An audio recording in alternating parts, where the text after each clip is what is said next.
C'est la très grosse info de ces dernières heures. On a un trade énorme entre les Knicks de New York et les Timberwolves de Minnesota. Karl Anthony Towns part de Minnesota pour arriver dans la grosse pomme. Lui qui est né et qui a grandi dans le New Jersey. Et Julius Randle, lui aussi qui est devenu un pilier, on va dire, du projet Knicks, s'en va dans le Minnesota. On ne sait pas s'il va rester d'ailleurs. Donc peut-être qu'on va pouvoir en parler dans cette vidéo. Bienvenue sur le Seigneur des Arceaux. La nouvelle est tombée donc cette nuit. On va voir si c'est plutôt une bonne nouvelle pour les deux équipes et quels sont leurs différents intérêts. Alors commençons par les Minnesota Timberwolves. Eux, ils avaient besoin de place salariale puisque ils avaient de gros contrats. Karl Anthony Towns, 49 millions. On a Anthony Edwards aussi qui a signé, je crois, le contrat max. Rudy Gobert, évidemment, dont le contrat fait toujours un peu parler, notamment du côté de Shaquille O'Neal.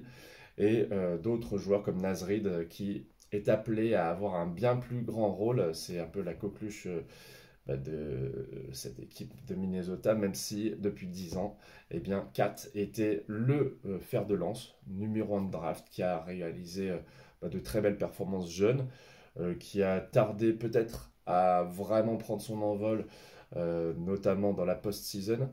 L'an dernier, les Timberwolves, on le rappelle bien sûr, ont fini en finale de conférence face à Dallas. Et ils ont même tapé le champion en titre, donc c'était une grosse performance. Karl Anthony Towns, 7 ans, carrière, 23 points, 11 rebonds, 3 passes, donc quand même des stats très solides en NBA. Et il va arriver donc à New York qui avait un gros problème au poste de pivot puisque Mitchell Robinson est un peu blessé. Isaiah Hartenstein qui a donné vraiment satisfaction l'an dernier est parti du côté de Oklahoma. Donc il se retrouve dans sa position naturelle préférée. Lui qui a accepté de se décaler en poste 4 aux côtés de Rudy Gobert qui occupait la raquette. Ça s'est pas très bien passé la première année. La deuxième, c'était nettement mieux avec un bon système de jeu, une bonne alchimie. Voilà, maintenant, c'est reparti pour une autre configuration chez les Knicks. Quant à Julius Randle, eh bien, c'est un ailier fort qui score l'an dernier, même si son année a été perturbée par les blessures, 24 points, 9 rebonds, 5 passes. Donc un score un peu plus prolifique, un moins bon rebondeur que Karl Anthony Towns. Mais encore une fois, si jamais il n'est plus là dans quelques semaines ou quelques mois à Minnesota, ce ne sera pas très étonnant puisque visiblement il y a des mouvements qui se préparent d'après les spécialistes. Toutefois, imaginons qu'on en reste là, eh bien moi je pense que ce qui m'attire pas trop dans cette doublette Randle-Gobert dans la raquette, c'est que je sens pas forcément une très bonne alchimie, même si Rudy est capable de poser des écrans pour faire jouer les autres, notamment les ailiers forts. Il est vraiment pas forcément aussi intéressant, je pense, d'associer ces deux joueurs.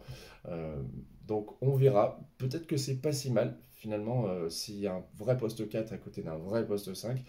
Et puis de toute façon, Naz Reid, comme je le disais, est amené à vraiment prendre du galon cette année à Minnesota. A noter que les Knicks ont également sacrifié Dante DiVincenzo, qui venait d'établir le meilleur record à 3 points sur une saison avec plus de 200 paniers inscrits, effaçant Evan Fournier. Bon ben, il fait pas bon être shooter finalement aux Knicks, mais c'est un peu dommage parce que on s'attendait aussi à la réunion des anciens de Villanova, donc il y avait bien sûr Jalen Brunson, Josh Hart, Dante DiVincenzo, et puis Michael Bridges qui arrive. On ne verra pas ces 4 joueurs ensemble sur un même terrain, issus de la même université. Mais pour Minnesota, c'est plutôt une bonne affaire. On a un joueur qui l'an dernier scorait 15 points par match, avec un petit peu de passe, un petit peu de rebond, qui s'est donc distingué par son adresse extérieure et qui peut rendre service dans une équipe de Minnesota, où à l'arrière, on a bien sûr un Anthony Edwards tout puissant, un Mike Conley vieillissant mais qui assure bien la cohésion et qui pourrait peut-être finir sur le banc cette année ou l'année prochaine, en sachant aussi qu'il y a un petit rookie envoyé par San Antonio, Rob Dillingham, qui a l'air pas mal du tout, donc je trouve que c'est plutôt une bonne opération sur les lignes arrière. Alors je n'ai pas encore fait les previews des Knicks et des Timberwolves, donc on verra en temps et en heure.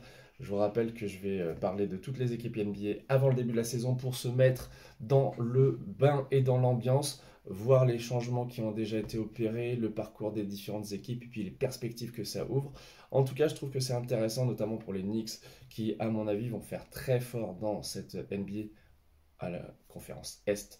Et puis les Wolves auront peut-être du mal à peut-être faire aussi bien que l'an dernier. On verra. En tout cas, ça restera, je pense, quoi qu'il arrive, des équipes compétitives et intéressantes.